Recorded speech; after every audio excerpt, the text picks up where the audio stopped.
여기까지 되셨으면은 저랑 이제 14페이지까지 했죠? 금일 숙제 드릴게요. 15페이지는 분계 숙제예요.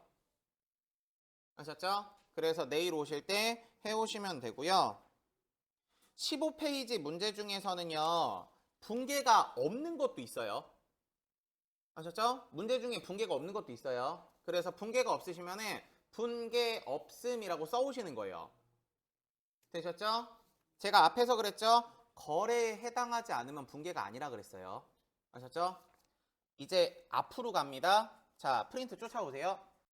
앞으로 오셔서 프린트 10페이지 펴보세요. 그럼 이제 밑에 보시게 되면은 거래 판료소라고 나오는 거 보이세요?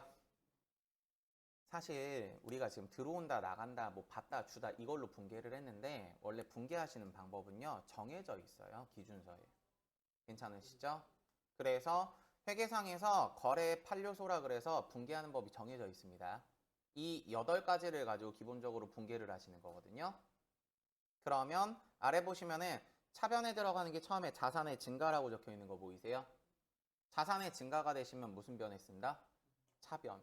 맞아, 이거 문법적인 구조란 얘기거든요. 정해져 있는 자리. 자산의 감소가 되면 무슨 변했습니다? 대변. 생각해 볼까요? 우리가 다른 사람한테 현금 1,000원을 받았어요. 그럼 우리 지금까지 한 거 현금 무슨 변했었어요? 차변했었죠. 받으시면 차변, 주면 대변이라고 그랬으니까. 그럼 차변의 현금 1,000원이 될 텐데 현금은 자산, 부채, 자본, 수익, 비용 중에 어디로 가요? 자산이에요. 그게 이제 빡빡빡 떠오르셔야 돼요. 그래야 거래 판료소에 끼거든요. 이해되세요? 그러면 내가 돈을 받았다라는 거는 내 돈이 늘어났다 줄어들었다? 늘었다. 그러니까 자산이 증가하면 무슨 변에 써야 되니까? 차변에 써야 되니까 현금을 차변에 쓰는 거예요. 원래 이게 문법적인 구조라고요. 되셨어요? 그래서 아까 제가 뭐라 그랬었냐면은 영어 공부하는 거랑 똑같아서 SV, SVO 이거 하는 거랑 똑같다 그랬잖아요. 주어가 뭔지 동사가 뭔지를 모르면은요 그 형식, 오형식에 낄 수가 없어요. 같은 개념이거든요. 자산이 뭔지 부채가 뭔지 자본이 뭔지 수익이 뭔지 모르시면은요 거래 판료소에 낄 수가 없습니다. 그래서 제가 앞에서 분계를 하고 온 거예요 지금. 아셨죠? 잠깐 시간 드릴 테니까 8개 요소 각자 변에 어디에 있는지 잠깐 3번씩만 한번 읽어보실래요 눈으로? 그럼 이제 요맘때 공부를 하면은 질문하시는 분들이 생겨요. 선생님 이거를요 머릿속에다 다 외워야 되나요? 하시는 분들이 있어요. 자리가 정해져 있는 원리가 있습니다 사실. 원리가 있어요. 그래서 지금서부터 원리 설명을 해드릴게요. 어제 제가 괄호 채우기 문제 T계정 그려서 풀어오시라 그랬던 거 기억나세요? 일부러 그거 해오시라 그런 거거든요. 자, 지문 아래다가 조금 떨어뜨려서 T계정을 왼쪽에 하나, 오른쪽에 하나 해서 그려보세요. 그러고 하나는 위에다가 재무상태표라고 써보시고요. 하나는 위에다 손익계산서라고 손익이라고 써볼게요. 재무상태표는요. 차변에 들어가시는 게 뭐가 들어가요? 자산. 괜찮으시죠? 그럼 대변 자리에 한 줄 띄고 필기할 거라서 한 줄 띄고 대변에 들어가시는 거는 뭐하고 뭐가 들어가요? 부채하고 자본. 괜찮으시죠? 손익계산서는 차변에 뭐가 들어가요? 비용. 대변에 들어가시는 건 수익. 여기까지 되셨어요? 여기까지 쓰시면요. 위에 거래 판료소는요. 있는 자리가 증가예요. 무슨 의미냐면 지금 자산이 무슨 변에 있어요? 차변 있죠? 그럼 차변에 자산에 맞아요. 대변은 자산이 없죠? 그럼 자산에 무슨 소? 맞아요. 이렇게 가는 거예요. 그럼 차변에 부채 없죠? 그럼 부채의 감소. 이해되세요? 대변에 부채 있죠? 그러니까 부채의 증가. 이해되세요? 차변에 자본 없죠? 자본의 감소. 대변에 자본 있죠? 자본의 증가. 이해되세요? 무슨 얘기인지? 그러고 손익계산서는 차변에 비용 있죠? 그럼 비용의 증가인데 수익하고 비용은 증가라고 부르지 않아요. 개념은 증가가 맞아요. 아셨죠? 그래서 비용의 무슨 생? 발생. 다음에 대변의 수익에 맞아요. 그렇게 가시는 거예요. 이게 지금 거래의 8요소거든요. 의미되시죠? 그래서 어제 공부하실 때 제가 T계정 그려가지고 문제 풀어오세요 그랬으면은 자산부채 자본 수익 비용이 자리가 어디로 들어가는지 알았을 거니까 아 그럼 있는 자리가 증가구나 하시면은 공부가 이어지는 건데 그걸 어제 안 그리고 풀어오셨으면은 지금 여기서 뭐였지?가 돼버린다고요. 아셨죠? 우리 공부는 처음부터 끝까지 계속 이어져요. 마라톤으로 뛰어야 되는 거예요. 알죠? 그래서 집에서 계속 복습하셔야 돼요. 알죠? 그럼 이제 여기까지 하시게 되면요. 이거 이제 질문하시는 분이 있습니다. 선생님, 근데요. 자산부채 자본은요. 증가하고 감소 개념이 있잖아요. 수익하고 비용은요. 증가 개념으로 들어가는 발생이 있는데 감소로 들어가는 얘기는 없나요? 하시는 분이 있어요. 있어요. 있습니다. 그러면 똑같은 개념으로 비용이 차변이죠. 그러니까 차변의 비용의 발생, 증가. 그럼 대변의 비용의 무슨 수? 맞아요. 반대로 가는 거예요. 없으니까.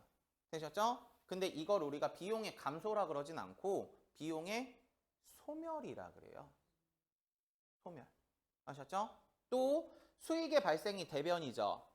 그럼 반대자리는 수익의 소멸이 되실 거예요. 아셨죠? 그래서 이거를 가르치시는 분들마다 가끔 거래의 10요소라 그러시는 분도 있어요.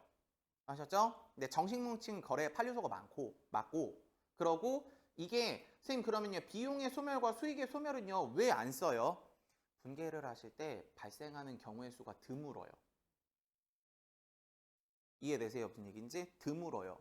그러다 보니까 일상적인 분계를 하실 때는 보편적으로 잘 나온다 안 나온다? 안 나오기 때문에 기초 설명을 할 때 설명을 잘 안 합니다. 이해되세요? 무슨 얘기인지? 그래서 이렇게 들어가시는 게 거래의 8요소. 그리고 이게 정석적인 분계하는 법. 되셨죠? 마무리 얘기하고 그러고 나서 뒤에 가서 이제 덧대 볼 건데 두 가지 얘기를 할 거예요. 첫째, 처음 공부하시는 분들. 선생님 그러면요. 자산의 증가가 지금 차변이라며요. 자산의 증가가 대변으로 갈 수는 없어요. 때려 죽여도 못 가요. 아셨어요? 때려 죽여도 못 가요. 이거 문법적인 구조기 때문에 아셨어요? 우리가 다른 사람한테 가서 인사하면은 안녕하세요 해야 되잖아요. 요새 안녕한 이런 얘기로 하는 거랑 똑같아요. 이해되세요? 무슨 얘기인지? 말도 안 되는 얘기가 되거든요. 그래서 절대 자리가 바뀔 수 없고 규칙이에요. 절대 못 바뀌고 되셨죠? 두 번째 그러면은 이거 이제 설명을 해드리면은 선생님 분개할 때마다 이 생각을 해야 되나요? 하시는 분이 있어요. 어떻게 처음서부터 이 생각을 해요? 아셨죠? 우리 지금 이 생각 안 해도 분개했잖아요. 그러니까 처음에 분개할 때는 무슨 생각으로 한다? 들어오면 차변, 받으면 차변, 나가면 대변, 주면 대변으로 분개를 하고 이해되세요? 무슨 얘기인지? 해놓고 옆에다가 거래의 8요소는 의미적으로만 써보시는 거예요. 연습 삼아. 아셨죠? 그래서 그게 우리 재무회계 끝날 때까지 계속 쓰시잖아요. 그러면요 자연스럽게 머릿속에 들어가실 거예요. 집에서 복습까지 하시면. 아셨어요? 원래 계속 반복적으로 하시면요 들어갈 수밖에 없습니다. 아셨죠? 언어적인 공부라서. 되셨죠? 한 장 뒤로 가볼게요. 그럼 이제 뒤로 오셔서 몇 페이지 보시냐면은 13페이지 펴보세요. 13. 그래서 13페이지 문제가 뭐였었냐면 다음에 거래를 분개를 하고 거래의 8요소를 쓰고 거래의 종류까지 쓰는 거거든요. 근데 아직 거래의 종류는 안 했어요. 아셨죠? 그러고 거래의 8요소를 방금 들었으니까 그냥 무턱대고 쓰면 눈에 안 들어올 거란 말이에요. 옆에 적어 놓고 할게요. 아셨죠? 방금 우리 했던 대로 원리 생각하면서 또 써볼게요. T계정 하나 밑에다가 T계정 둘 잡아주시고 계속 원리 생각하셔야 됩니다. 앞에서 강사가 거래 8요소를 어떤 순서로 썼지? 라고 생각을 하고 쓰시는 거예요. 그럼 이제 처음에 들어가시는 게 재무상태표, 그 아래가 손익계산서라고 생각을 하고 계속 그럼 재무상태표는 차변에 들어가는 게 무슨 산? 자산. 그러니까 차변의 자산의 증가, 대변은 자산의 감소. 이해되시죠? 계속 그럼 재무상태표는 대변에 들어가시는 게 무슨 채하고 무슨 본이니까? 부채하고 자본이니까. 그럼 대변에 들어가시는 게 부채의 증가, 차변에 부채의 감소. 이해되시죠? 그럼 이제 대변에 자본이 있으니까 자본의 증가, 차변에 자본의 감소. 다음 아래 내려오시면요. 손익계산서 차변에 들어가는 거 비용, 대변에 들어가는 거 수익. 그러니까 차변의 비용의 발생, 대변의 수익의 발생. 괜찮으시죠? 그럼 이제 저랑 거래 판료서 몇 개 더 떼보고 아셨죠? 그러고 나서 제가 쓰실 시간 드릴 거예요. 자, 생각. 상품은 자산, 부채, 자본, 수익, 비용 중에 어디로 가요? 자산. 괜찮으시죠? 그럼 자산이 차변에 오시면 자산의 증가. 그렇죠. 그러니까 상품 자리 옆에다가 가로 열고 자산의 증가. 이미 우리 페이지에 분계는 다 돼 있어요. 그럼 이제 현금 대변 자리. 현금은 자산, 부채, 자본, 수익, 비용 중에 또 어디로 가요? 자산. 괜찮으시죠? 자산. 그래서 현금은 대변에 갔으니까 자산의 무슨 소? 감소. 그렇죠.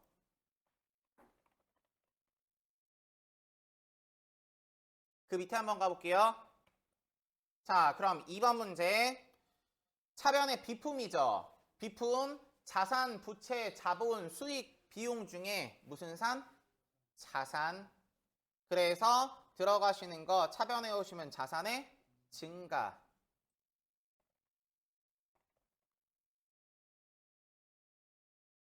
다음 미지급금. 내가 돈을 줘야 되는데 못 줬죠. 그러니까 자산, 부채, 자본, 수익, 비용 중에 무슨 채? 부채. 그러니까 부채가 대변에 가시면 부채의 증가. 이해되세요? 그 밑에 자, 상품, 자산, 부채, 자본, 수익, 비용 중에 무슨 산? 자산. 그래서 차변에 자산의 증가. 외상매입금, 자산, 부채, 자본, 수익, 비용 중에 무슨 채? 부채. 그래서 부채의 맞아요. 증가. 이렇게 쓰시는 거라고요. 이해되세요? 자, 그럼 이제 지금서부터 4번서부터 13번까지 거래 판료소 잠깐 채우실 시간 드릴 거거든요. 근데 5번 같은 경우는 대변 자리에 들어있는 게 두 개잖아요. 보통예금하고 외상매입금 두 개 들어있잖아요. 따로 쓰는 거예요. 보통예금 따로, 외상매입금 따로. 이해되시죠? 잠깐 시간 드릴게요. 써보세요.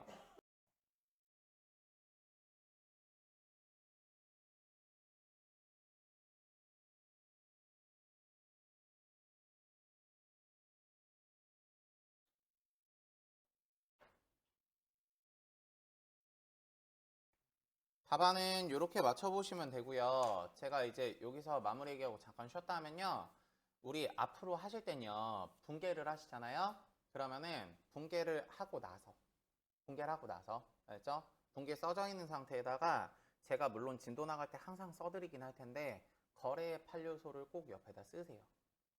분계를 하고 나서. 아셨죠?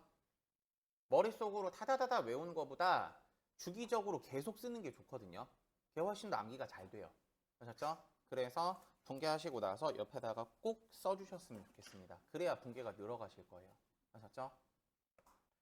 금일 숙제입니다. 뒤에 14페이지 보시면은요. 우리 14페이지 분계 다 했죠? 그거 거래 판료소 쓰시는 거 일단 숙제고, 그러고 15페이지 제가 분계 숙제 드렸죠. 그거 15페이지는 분계하고 거래 판료소까지 써오시는 거예요. 이해되시죠? 무슨 얘기인지? 그래서 거기까지 이제 일단 금일의 숙제 하나. 아셨죠?